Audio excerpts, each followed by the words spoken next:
सभी को नमस्ते। मैं आपके सामने उपस्थित हुआ हूँ इग्नू MHD 9 का जो पाठ है राष्ट्रीय आंदोलन के दौर में भारतीय कहानी। इसमें जो रविंद्रनाथ टैगोर की कहानी है पत्नी का पत्र, इसका जो मूल संदेश क्या है और किस भांति नए मानवीय मूल्यों को इंगित करता है उसके विषय में चर्चा करूँगा। सभी से प्रार्थना है कि मेरे चैनल को लाइक करें, सब्सक्राइब करें और मुझे फीडबैक दें कि मेरी वीडियो आपको कैसी लगती है, ताकि समय समय पे मैं अपनी वीडियो में सुधार कर सकूं और इग्नू से संबंधित अन्य विषयों को लेकर वीडियो के रूप में लेकर उपस्थित हो सकूं, ताकि आपको आपकी मदद हो सके। आइए आरंभ करते हैं। टैगोर की एक कहानी है पत्नी का पत्र। उसमें एक शब्द है श्री चरण कमलेशु। यह ध्यान देने योग्य है। क्यों? क्योंकि 21वीं सदी के शुरुआती वर्षों में यह शब्द अत्यंत अस्वाभाविक और अटपटा प्रतीत होता है, लेकिन टैगोर के समय में कोई भी स्त्री पति के पांवों अर्थात उसके चरण कमलों में सिर रखना अपना अत्यंत सौभाग्य ही समझती थी। यानी पति अपने पति का दबाव मानती थी। सभी प्रकार से पति पत्नी के साथ उसके सुख में, उसके दुख में, तर्क में, वितर्क में सभी प्रकार से बिना कुछ सोचे समझे, बिना अपनी राय दे खड़ी रहती थी। चाहे पति गलत था, चाहे पति सही था, चाहे जैसा था, लेकिन वो पत्नी अपने पति के दबाव में उस समय उसके साथ चरण कमलेशु कि जिस प्रकार चरणों में हर समय अपना ध्यान, अपने आप को समर्पित करती थी, सदा ही उसके साथ रहती थी। और इसके तुरंत बाद का वाक्य क्या है कि पाठक को अचानक किस प्रकार से झटका देता है कि आज हमारे विवाह को 15 वर्ष हो गई। पैराग्राफ का अंतिम वाक्य तो बिल्कुल विपरीत है। यथा चिट्ठी लिखने लायक दूरी कभी मिली ही नहीं का आशय या अर्थ यह हुआ कि काश यह दूरी यानी पारिवारिक एवं सामाजिक बंधनों से स्वतंत्रता मिलती, तो पहले ही मुझे अर्थात इस पत्र लेखक के रूप में स्वयं को अपनी बात कहने का पर्याप्त अवसर मिल जाता। अर्थात उस समय सामाजिक रूप से इतने बंधन थे स्त्री के ऊपर और पारिवारिक इतने बंधन थे स्त्री के ऊपर, उसे बाहर निकलना, उसे सभी के साथ बोलना, इन चीज़ों की उसे क्या थी, इन चीज़ों के लिए उसे अनुमति नहीं थी। वह केवल अपने घर में रहती थी, घर के 4 दीवारी में ही रहती थी, वहीं पर बैठी रहती थी।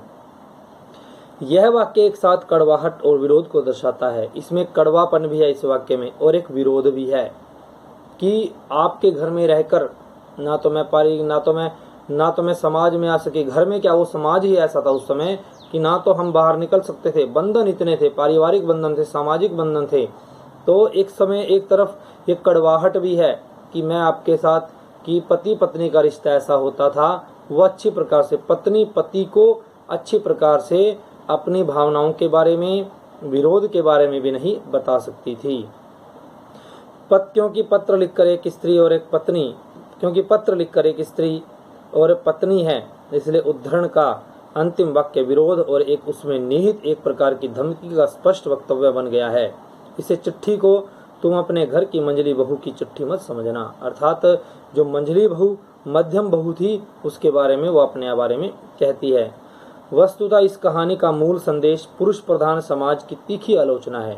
इस कहानी का मूल संदेश क्या है? पुरुष प्रधान समाज की आलोचना करना। क्योंकि कहानी की नायिका मृणाल ने पति के परिवार में बहुओं का शोषण देखा है। जबकि कहानी की जो नायिका है मृणाल, उसने अपने पति के परिवार में बहुओं का शोषण देखा है, जहां उन्हें निरंतर सास, पति, देवर तथा अन्य पुरुषों के कटाक्षों तथा आलोचना को सहन करना पड़ता था।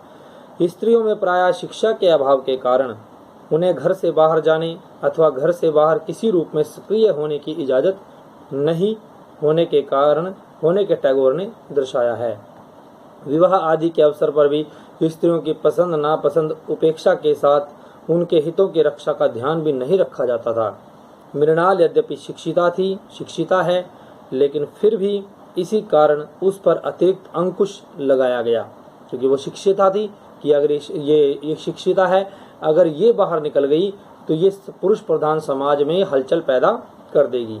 क्योंकि शिक्षा के कारण मृणाल सामाजिक अन्याय की प्रकृति समझने में अत्यंत सक्षम है, जो पुरुष प्रधान समाज सहन नहीं कर सकता। रविंद्रनाथ टैगोर की कहानी के वर्णन में गांव और शहर के अंतर की तुलना स्त्रियों के संदर्भ में की गई है, क्योंकि स्त्रियों के संदर्भ गांव या शहर दोनों समान रूप से कठोर हैं। चाहे गांव हो चाहे शहर हो, वो दोनों ही स्त्रियों के लिए समान थे। समान व्यवहार था, समान आचरण था। इसमें गांव से आई बहू पर किए जाने वाले कटाक्ष में धारणा निहित है कि बहू का गोत्र वास्तव में गायों के गोत्र के अत्यंत करीब है, अर्थात दूसरे शब्दों में कहे तो वह सभ्य समाज के स्तर से अत्यधिक दूर है। अर्थात अगर गांव से कोई लड़की शहर में बहू बनकर जाती थी तो वहां पर भी उसे उसके ऊपर टोंट कस दिया जाता था। वहां पर क्या कह दिया जाता था कि ये सभ्य समाज से, एक अच्छे समाज से दूर है, इसे किसी प्रकार की कोई अक्ल नहीं है क्योंकि ये गांव से आई है। मृणाल यह भी समझती है कि उसके जीवन की थोड़ी सी सार्थकता माँ बनने में संभव थी, लेकिन दुर्भाग्यवश वह भी न हो पाया और इसलिए लेखक ने इस कहानी में प्राय अपनी पूरी सहानुभूति मृणाल को ही दी है। उसकी भाषा में कविता का गुण है जिसमें वह घर के भीतरी भाग की तुलना में के संदर्भ में प्रयुक्त करती है मानो पश्मीने के काम की उल्टी परत हो। इसी तरह उजाला वहां टिमटिमाता है, हवा चोर की भांति प्रवेश करती है।